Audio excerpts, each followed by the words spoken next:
A new book is celebrating the legacy of America's longest-serving Black congressman, John Conyers. My Father's House is written by his son, John Conyers III, and it offers a moving narrative about his father's political impact and personal journey. And joining us to talk more about this accomplishment is John Conyers III. Congratulations on the book. Thank you very much. Thank you for having me. It's a pleasure to be here. You mentioned that this kind of goes back 15 years of just gathering information while your father was still alive. What was important for you to capture for the book?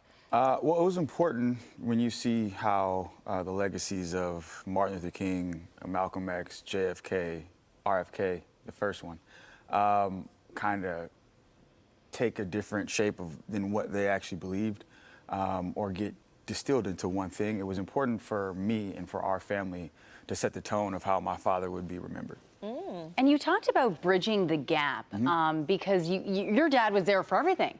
And then trying to connect those younger audiences. What was that like for you when you were writing the book? Understanding that, you know, most people my age, my father, someone who was my father's age would have been their grandparent. So literally being a generational bridge, and, you know, most of us, so many of us hear about civil rights from a that happened when perspective, from a third person or perspective. I literally got it from a person who lived it, right? His peer, one of his best friends was MLK. And so the stories were more vibrant for me.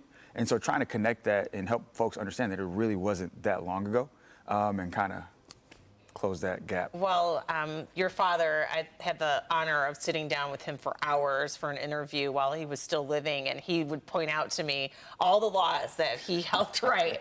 You know, the Martin Luther King Day holiday, and the Hate Crimes Act and Voting Rights Act, and like his work in civil rights and equity and equality, you know, has benefited generations. But what was it like to be his son? Normal, I guess. Really? That was your normal. That was your normal. Yeah, you know, for me, I never had any pressure to be John Conyers III or like live up to something. My father very much encouraged me and my brother to be, you know, who we are and go in the direction of the things that we care about. And so for me, that was my normal. Of course, I had the exposure.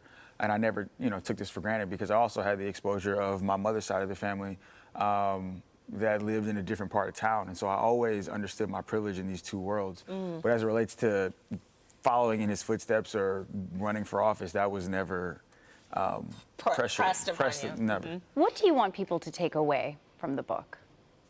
I want people to understand that, like, rights are not permanent, right? And so when we see the assault on the Voting Rights Act right now, actually one of the first major pieces of legislation that my father voted on, right?